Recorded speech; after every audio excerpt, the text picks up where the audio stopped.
we've been driving around scouting and looking for some other opportunities. I want to take a second and kind of show you this location right here. You know, what you basically got right here is we got us a blackout pop-up, and it's a big pop-up because we need a lot of room for us and camera guy, and sometimes there's even 3 people in there. And as you kind of walk over here and look at it, this kind of is the epitome of what we like to do when we look at pop-ups and setting them up.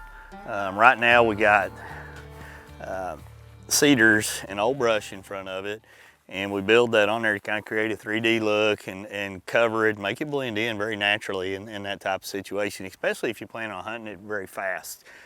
You know, within 24, 36 hours, even a week, you definitely, I think, want to go ahead and blend it in. That's not to say you can't throw one up and kill one out of it right away. It's something that I believe, you know, will work for you if you brush it in. If you just throw it up, you know, it might work for you. When you look at it a little more, we kind of, you know, we'll move these windows up and down, and that's a feature I really like on this particular blind here is, you know, you can just slide them up and down, and you've got mesh options as well, so it gives you a great ability to mix and match what you're looking at. I like to keep more of the windows closed than I do open. I think that really plays a big factor in the deer being able to see movement. You know, that black aspect, the more that you can black out, the better you're going to be. Another great feature on this particular blind is the loops right here. It allows you to, you know, put your brush in there a little better, hang it in different positions, and, you know, make it as natural as it can be. These are incredibly durable. I mean, we can leave this stand out, you know, for the entire season, and it's going to be fine. Stake it down, use the guy wires off to the side to tie it in, and you'll get a lot of usage out of it. And in this particular setup right here, it will pay off. Now, if this terrain looks familiar, well, that's because it is. Wade encountered one of his most recent memorable hunts in this exact spot. This particular location right here, we've got some history. Just up this creek, we bow hunted a couple years ago, had some great encounters. I took an awesome buck up there, and the deer actually, literally, I think it's almost right on this side of the creek right here. In fact, it is right over there. I shot the deer a pretty good ways down here with my bow, and we tracked him and tracked him and tracked him, a massive effort, and we couldn't find him, and we found this slide in the dirt, and the deer had actually jumped off in that creek and sunk to the bottom. 2 or 3 days later, we found him floating right in this same area. So I've got a lot of tradition, a lot of history right here. We're probably half a mile from that spot right now. A lot of deer come over here. There's a low water crossing, a deer crossing right here. A lot of them bed up here. So it's a good pinch point area for a lot of different things. Some of these oaks will drop some acorns here as well. So you've got a little perfect scenario. And for me, I've got history right here. With temperatures in the 90s, Wade is off on an afternoon hunt here in central Texas, near a creek just off the Colorado River. This shaded area along this creek bottom has proven itself in the past to be the place to be in these conditions. This is the stink stick right here. You can see it in there, and I just basically unscrew it and open it up right there. I'm gonna leave that hanging on my backpack, but you know, your shoes, a lot of times you're always carrying stuff in, and I tend to just put it, you know, back and forth like that on there as I walk in. I've seen many times, you know, rubber boots. A lot of guys wear rubber boots, and that's great, but when it's 105 degrees outside like it is right now, I don't like to wear my big rubber boots as much. My feet sweat so much, so I'll go this route right here, and it works good for me.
show some deer on a feeder back over this direction here that are, hitting it pretty good. And there's several giants down in this area right here. So it's just a matter of what time will they get up. Right now we've got no moon, so we're hopefully they'll get up with enough light left to see. I'm going to be shooting a rifle. I've got a Trijicon scope right here. This is the Trijicon Huron scope in here, and it's an adjustable scope. This was 2.5 to 10 by 40. They make a 3 by 9 also. That'd be great for this type of situation, and you can adjust your magnification, but in this type of situation here, about 4 is the most that I would want to be magnified on. This particular scope right here from a usage situation for scenarios perfect. Like we talked about the magnification, but even more important right now is going to be its light gathering capabilities.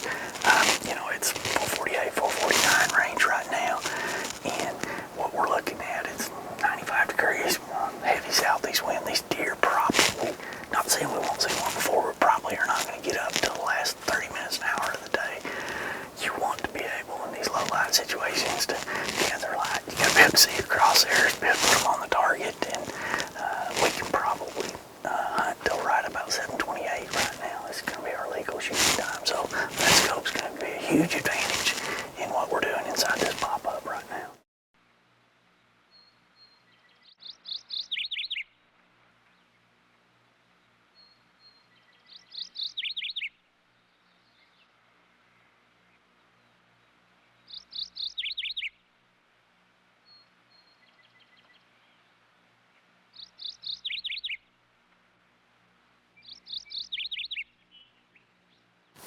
It's hot. Somebody turned the furnace on. Deer season's not supposed to be this hot. The sun is getting lower, and deer are starting to get up and move.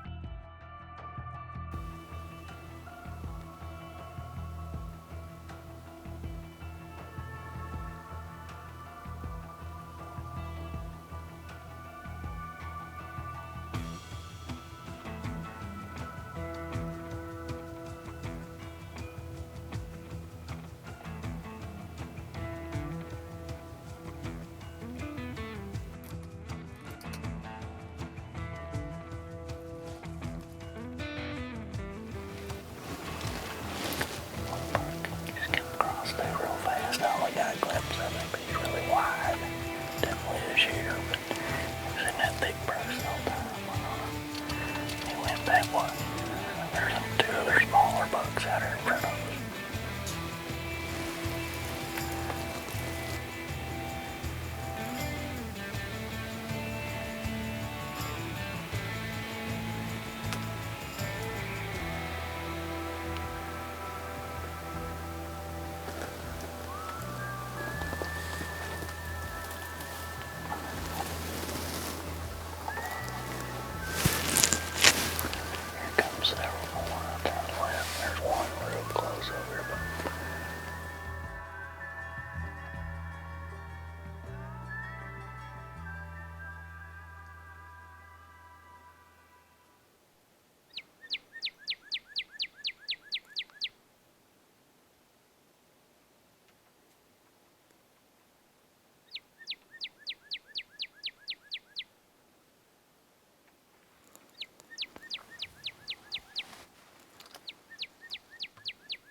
As typical this time of the year, the last hour of the day is key as the deer start to get up and move around.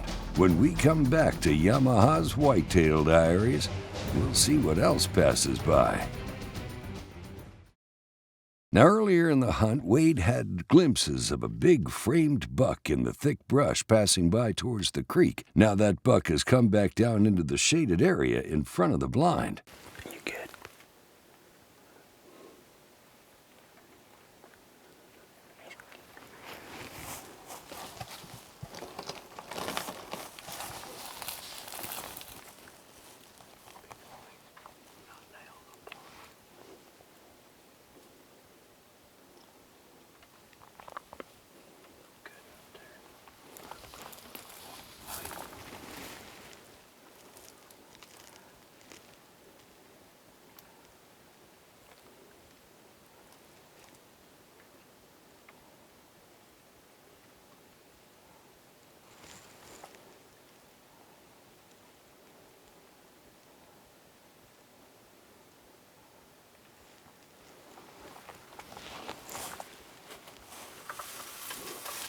He's gonna get in this open.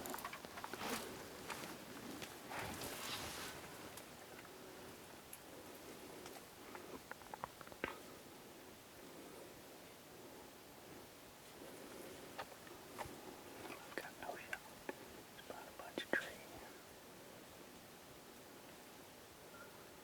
Little lake point came in for a while.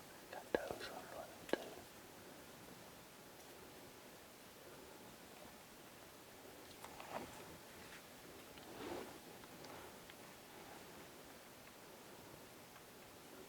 Got a deer behind him. You good?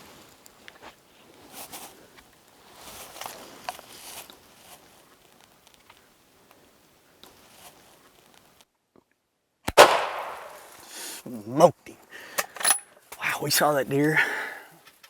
We saw that deer a little bit earlier. He came by, I mean, literally an hour ago. Really surprised us how fast he came by. And he walked down, and I assume he went down the creek. You can see all the tracks that are down there where we were and where we came up. And he kind of disappeared going that direction. And you know, he just kind of appeared and came back that direction, just kind of walking down that same road, but got a little closer there.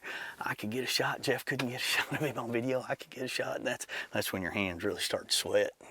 I mean, we smoked him right there. And you know, like I was saying earlier, having an optics that you can dial it back and forth on makes all the difference in the world, because that's going to give you your chance to, you know, in this thick cover, I don't need to be zoomed all the way up. Zoom it back out, and I had a good sight picture. There was actually a little buck that had come into the record rack block that we had out there behind that, and he kind of pushed off, and he finally, Jeff goes, "Yep, I got him." And then I didn't have him. He got behind this tree that actually went down and cleared a shooting lane and dropped him right there. I mean, in his tracks. That is an absolute giant right there. That is a stud. And he's got like a mainframe 10 with big brow tines and a couple little coffee cup kickers off the side right there. I mean, we done made backstrap and stories right there. Wow. And I mean, it's like 95 degrees today too. Hot, hot, hot, hot. I mean, did you see those times when he raised his head? That's what I'm talking about. He raised his head and was looking good. You know, we use those record rack blocks a lot for, you know, both, you know, game surveys, supplemental feed, you know, get deer into hunting areas like this. And we'd had another deer come in and got on that block, and of course I'd already seen him, had my heart set earlier, didn't know if he would come back, but I don't know if he was going to that block or if he was going to work his way just back out, because when we saw him early, an hour and a half ago, he came in and he just like straight down to that creek. And you know, when he come back, he kind of looped, but you know, getting downwind of that block. And that block, man, those blocks have such a cool flavor. You can see deer, you know, kind of homing in on them. They get right on them. So that was cool. I'm ready to go see him. Normally after I take a shot, I'm pretty spun out, nervous, and jacked up, and doubting this and doubting that. But I don't have much doubt on this one, because I can see he is right out there in front of the blackout pop-up. So he's on out here. Get our hands on him pretty quick. That's pretty awesome. That's a neat spot. I mean, you can see the creek right here behind us. I mean, it's just right here. You know, we've flown this creek before. We've bow hunted back up there. I mean, it's just a neat area Had those button bucks come by and preyed a little deer out in front of us. Golly, look at this buck here. I mean, we can see all up in this flat here, past this 2-track. Goodness, look at this buck. I mean, what a giant. Look at this old tree stand right here too. I mean, that's a monarch of a buck right there. Look at that. I mean, I think those tines on him all the way out there. Those brow tines are so cool. They both kind of sweep backwards right there. He's got 10 points. He's actually got 12 points if you look at it, counting those kickers right there. I mean, that's a stud right there. That is a stud. God, thank you, buddy. I always get speechless when I get up by some of them. I mean, that is just a stud. Good mass all the way around. You know, when you set in pop-ups like that, and you can, you know, you got to think about what the deer are seeing and kind of keep some of the blind. I mean, I see some people leave every window open. I think that gets you in a bind when they do that. And we always brush them in and close some of the windows and really think about where those deer are coming to feed, or, you know, we may have feeders out in front of them in some places, maybe water, maybe, you know, just big bedding areas. This is a combination of everything. We've got a little bit of everything right here. And I mean, he died up underneath what's probably a 30-year-old tree stand right there, been hammered in with nails. I mean, no telling what kind of stories are up there in that tree right there. His ancestors have walked around in these bottoms for a while on this creek. That's too cool. Thank you, buddy. Thank you, sir. That's an old deer right there. Congratulations, Wade, on that buck and entry into the Yamaha Whitetail Diaries. Hey, if you have a question about hunting whitetail deer or want to share a hunting story, email us at info@whitetaildiaries.com. We'll see you next time here on the Yamaha Whitetail Diaries.